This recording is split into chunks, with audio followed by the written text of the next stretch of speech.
Baylands Brewery. See, I feel like a cheerleader again.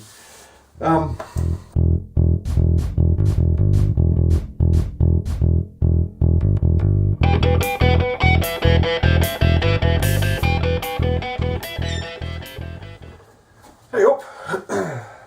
Happy Homebrew Wednesday. Got my glasses. Time to do some beer reviews for the SJPORR Challenge 2014.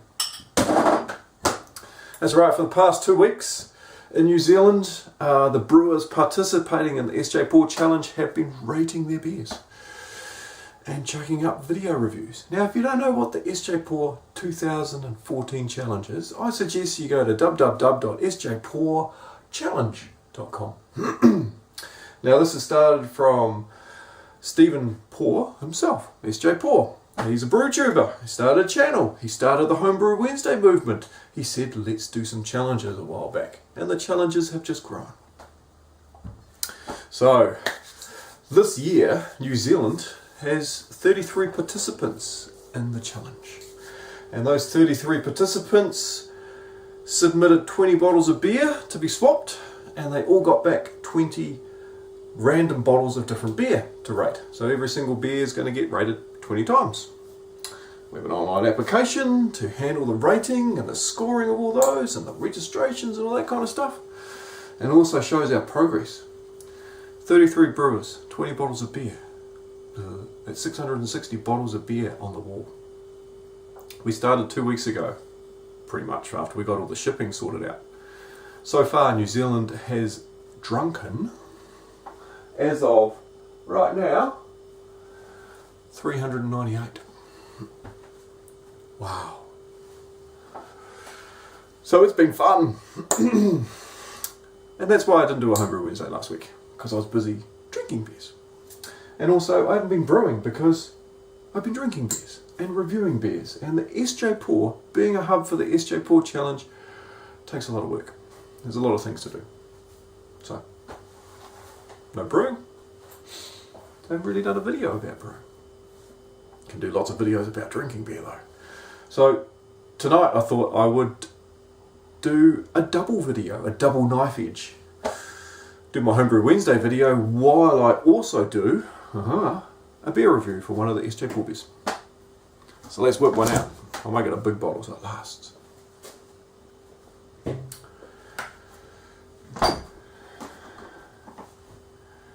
Coffee Stout by Nathan McKenzie. A coffee, raisin and vanilla stout. 7%. Right, I'll chop out some of this bit and I'll put it into the review and I'll leave it into the Homebrew Wednesday as well. So if you watch this and then you watch the reviews, you might see some similar footage. But hey, shit happens. Done so many of these. Ooh, pour slow, pour slow, pour slow. Now somebody raised a comment in one of my beer reviews about I said that it didn't have a lot of head, the beer. And they said, would it have a lot of head at the slow speed that you poured it? Well, wow, that looks awesome. Yes, it should. It should totally have some head, even if you pour it slowly. The reason to pour it slowly is so it doesn't form too much head. If it doesn't form much head at all when you pour it slowly, you can give it a quick kick in it and give it a little bit of a burst. But generally the head's going to form once you crack that bottle open. When you hear that hiss, that little bit of smoke, just that build-up of gas, that change in pressure.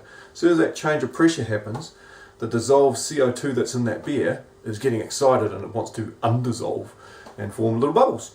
So if you pour it really slowly, those bubbles are still going to come out because it's a difference in the air pressure. It's the Boyle's law, the Boyle's effect, or something like that. Wow, look at that.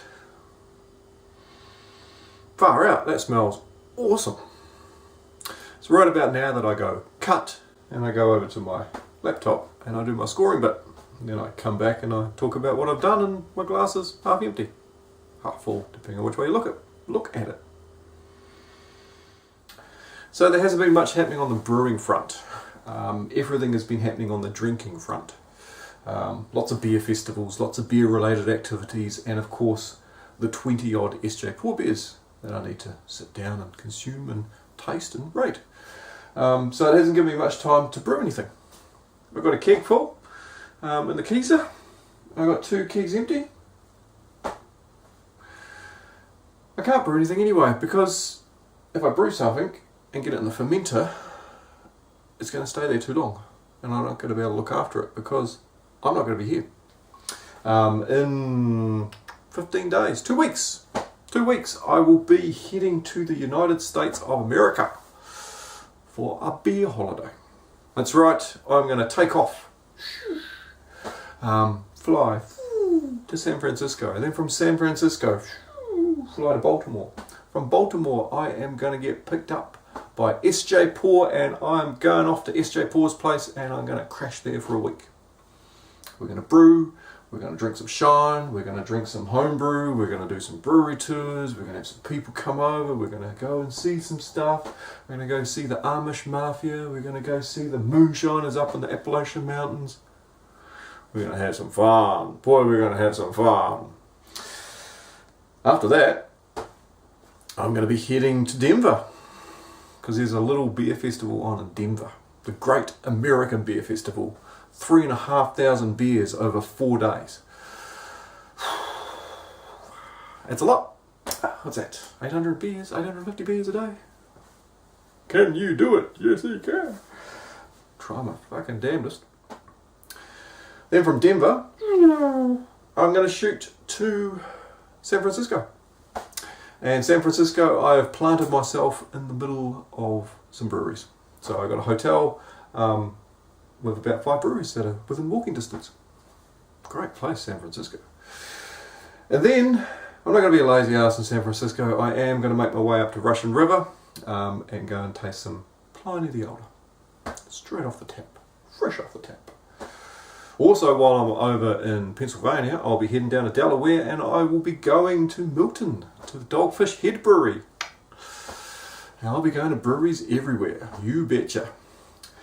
The other great thing about this trip, other than all the beer and all the breweries and all the bars, is the people. As I said, I'm going to be staying with SJ. So I'm going to go stay with the people that I've watched and admired on YouTube. SJ is the person that started the SJPORR Challenge, and SJ is the person that started the Homebrew Wednesdays. He's the reason I stopped doing homebrew beer reviews, which were quite weird when I started doing those. Didn't know a lot about beer then. And moved myself into Homebrew Wednesdays because I saw what SJ was doing. I thought, oh, that's a cool idea. I'll pick up on that. So while I'm over there, I'll be hanging out with SJ. I'll be hanging out with Pat's fam. He's going to be shooting up as well. Because he doesn't live too far away. Main brew guy Gary, he's going to be coming over. Lamo 22, he's coming down too. And actually Lamo 22 is going to be coming to the Great American Beer Festival with me. Awesome stuff. Him and one of his mates. Great stuff. Also at the Great American Beer Festival, Nate from Under the Table Brewing is going to be there. And Travis, Colorado Fly Fisherman. And Larry, BH Brewing, because Travis and Larry, they both live in Colorado, so they go all the time. So I'm going to be catching up with all those YouTubers. It's going to be a lot of fun. I don't know of any brewtubers in San Diego though. San Diego. I know some brewtubers in San Diego. I wish I was going to San Diego. Whew, I meant San Francisco. So if any of you guys are in San Francisco, give us a holler. So I can look you up and we can catch up and have a beer at some stage in San Francisco, not San Diego. Right, what other news has been going on? Baylands Brewery. See, I feel like a cheerleader again. Baylands Brewery, they've got their new brewery. They've taken ownership, lease of the building. They can move in their big fermenters. They can go from their 400 litre system to their 1200 litre system. I think they're stepping up to. Out of the garage and into a building. Great stuff. So they are going to start doing their building pretty soon and getting their brewery up and running, which is awesome. They're going to be doing canning as well, which is great. You've seen the cans that I've had. Don't have any on hand at the moment, Nikki. Maybe if you send me some, I can take some over to the States with me. If not, I'll pick some up from you.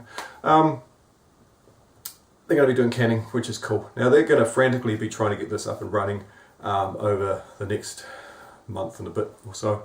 Hopefully by the time I get back from relaxing in the States, drinking lots of beer, they'll have it finished, because they're just down the road from me. That means I'll be able to pop down to their cellar door and buy some beers. Well done, Aidan. Well done, Nikki. Well done, Steve. Well done, Kim. Guys, wonderful. I'm looking forward to watching how this all unfolds and how big Baylands becomes.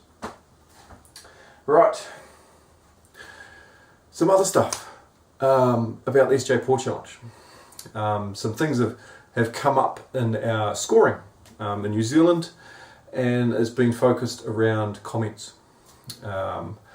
As the brewers see their score sheets come in, they're noticing a lack of comments, and it's like, oh, stink.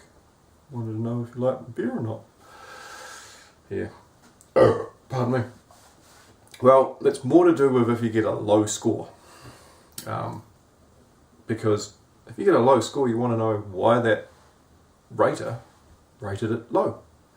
Was it something that they tasted in it? Did they not like the beer? Was it infected? Did they think it was too alcoholic? All those different things that you possibly didn't pick up as a brewer, that somebody else has picked up, that could help you polish a beer to make that beer more palatable to more people. So if you get a beer and you taste it and you go, oh, fuck it, shit, score it, fuckaroo, I don't like that one at all, take the time just to write down why you don't like it in the comments section. Didn't like it because it was too strong. I didn't like it because it was too alcoholic. Because all that information helps. And instead of the brewer just seeing it and going, oh look, I got 5 out of 50 for that one. Fucker. He can understand why he got 5 out of 50. And it doesn't break his heart. Because us brewers are quite soft. And we feel the pain of judgment. Speaking of scorecards, I better score this. So cheers. Happy Homebrew Wednesday. Have yourself another one.